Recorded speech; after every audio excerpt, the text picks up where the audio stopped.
They mocked him every single day. To the world, he was just a mechanic. Grease-stained hands, worn-out boots, and a small garage on the edge of town. But what no one knew, not even his closest friends, was that this single dad carried within him a genius that could change the future of an entire industry. And when a CEO walked into his humble shop one stormy night, everything changed, forever. Arman Malik was 35, a widower, and the father of a little girl named Aisha, who was only 7 years old. Life hadn't been kind to him. His wife, Zara, had passed away during childbirth, and from that day on, Arman's entire world revolved around raising his daughter. He had no college degree, no fancy background, and no rich connections. What he had were 2 hands skilled in fixing broken machines, a sharp mind that never stopped thinking, and a heart that beat for his daughter's happiness. Every morning, he dropped Aisha at school, her little hand clutching his finger, her backpack almost as big as her. Then he'd spend the rest of the day in his tiny garage, repairing motorcycles and cars for customers who often treated him like he was less than them. "Mechanic. Don't scratch my car this time," one man sneered once. Another would laugh with friends outside the garage, imagine living his life, grease and dirt all day. He must stink of oil at night. Arman heard the words. Every insult burned like fire. But he never reacted. Instead, he wiped his hands, smiled at his daughter when she came running after school, and carried on. Because he wasn't just fixing cars. Late at night, after putting Aisha to sleep, he would sit at his workbench with scraps of metal, broken parts, and notebooks filled with designs. He had a dream, an invention that could change how engines consumed fuel.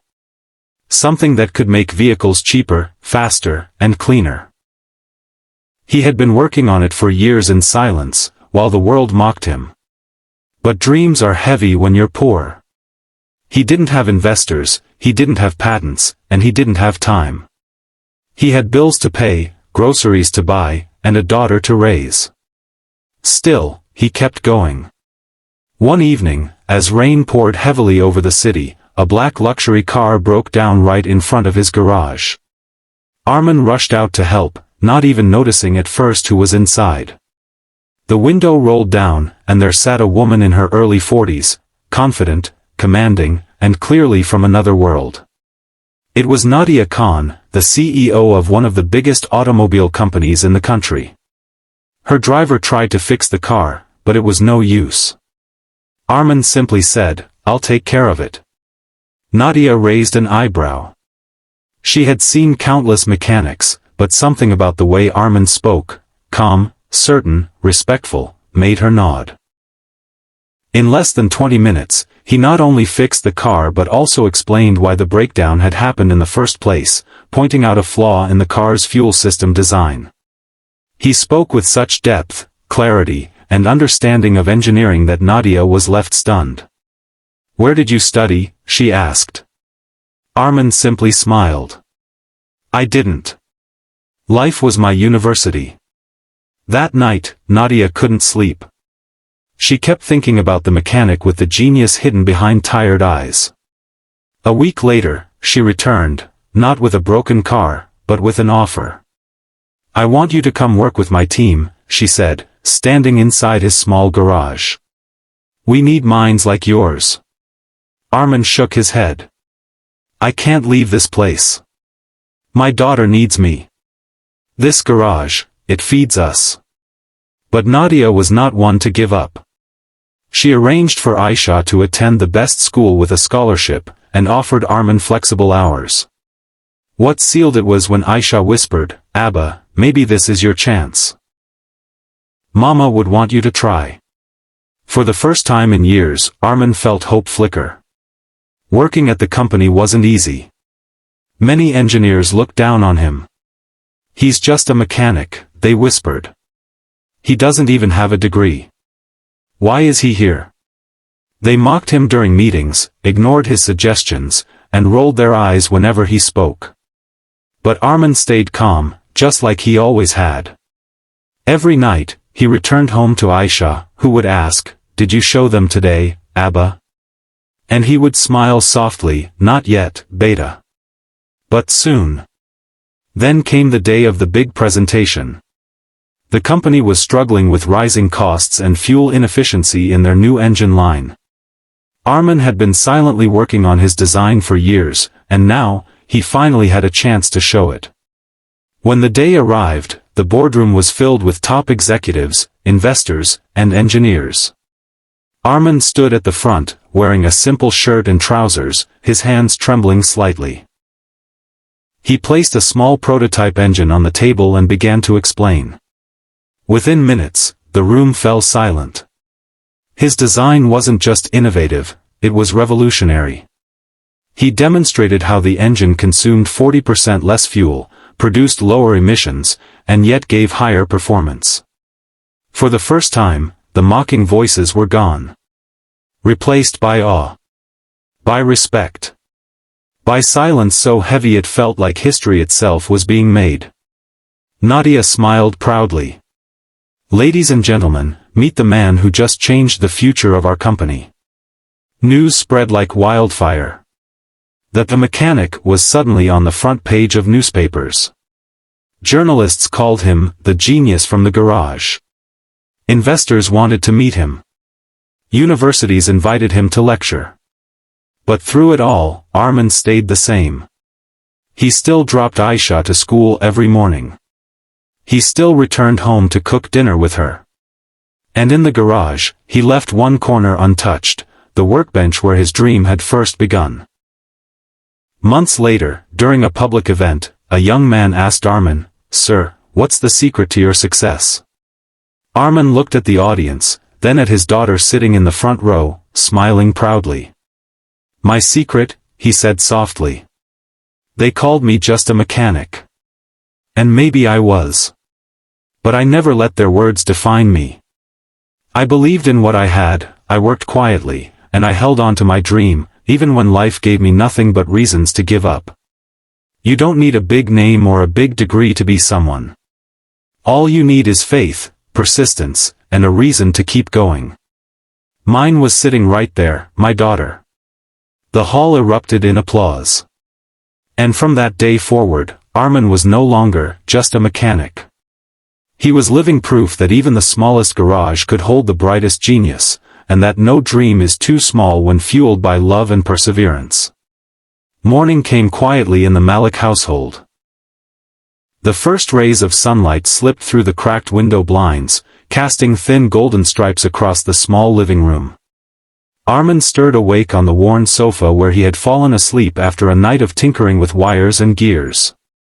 The prototype sat silently on his workbench nearby, its metal surface glinting faintly in the dawn. A gentle tug at his sleeve brought him out of his half-sleep. "Abba," Aisha whispered, her hair messy, still tangled from sleep. "We're late for school."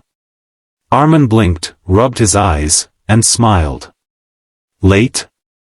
I was awake before the sun, Beta. Don't you worry." But in truth, exhaustion weighed on him.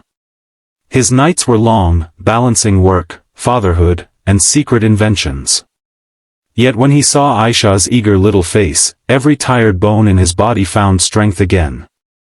By 8 a.m., the streets were alive with the honks of rickshaws, the calls of street vendors, and the clatter of bicycles. Armin walked Aisha to school, her small hand wrapped around his. At the gate, she looked up at him with a mixture of pride and sadness. "Abba, why do the other kids have cars? Why do their dads wear suits?" Armin crouched down so his eyes met hers. "Because their journeys are different, Aisha. But don't ever think our journey is less. You have something no one else has." She tilted her head, curious. "What's that?" He tapped her chest gently. "A heart stronger than any car, and a father who would give the world for you." Her little frown melted into a smile, and she hugged him tight. Back at the garage, Armin's day began as usual. Customers came and went.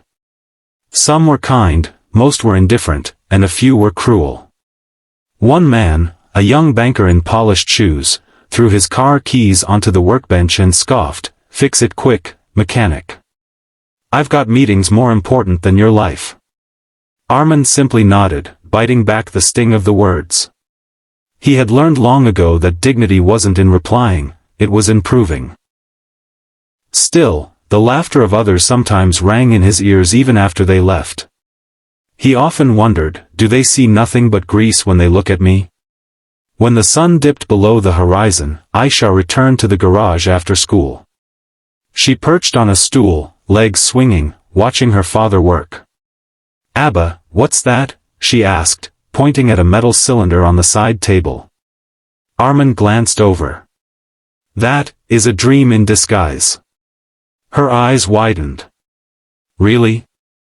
Tell me." He hesitated, then lowered his voice as if sharing a secret with her.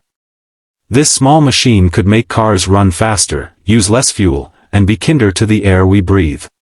If I finish it, the whole world might change." Aisha's face lit up. "Then you'll be famous. We'll be rich." Armin chuckled softly. "Maybe. But even if no one knows my name, if it makes your life better, that's enough for me." She leaned against him, her little hands smudging grease onto his shirt. "Mama would be proud."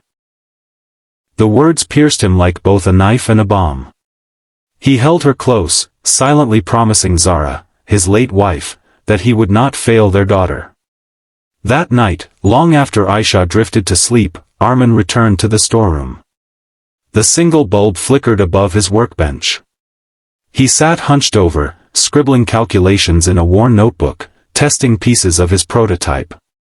Every turn of the wrench, every line of formula, carried the weight of years. He could see it, an engine that could revolutionize transportation. An idea that could lift him out of poverty, silence the voices of mockery, and prove to his daughter that dreams were worth chasing. But reality was cruel. He had no investors. No patents. No one to listen. Still, he whispered to himself. One day, they'll know. One day, the world will see. Outside, thunder rumbled in the distance.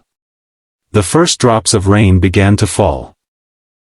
Rain that would soon bring a storm into his life, and with it, the moment his hidden genius would finally be discovered.